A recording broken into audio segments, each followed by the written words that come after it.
गुण दाता था। बहुत अच्छे, शाबाश। सलीम कुत्ता का दोस्त था।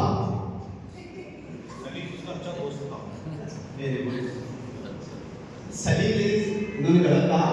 सलीम है वो, सलीम मतलब करीम होगा या करीम होगा, ठीक है। उसके बाद दोनों की आदतें बहुत अच्छी थी। वो तपती इज्जत करता था।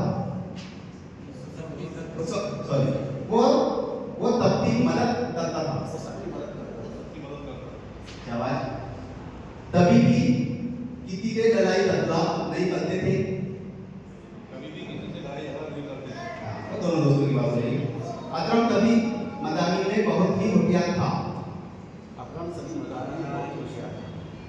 सलीम तो खेलों से बड़ी दिलचस्पी थी।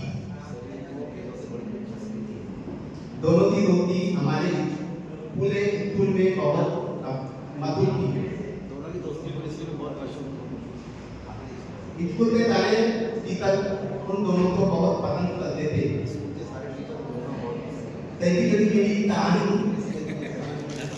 पूरी ट्रेन में ऐसी होना ट्रेनिंग। ये संदर्भ यहाँ लेना है हमको।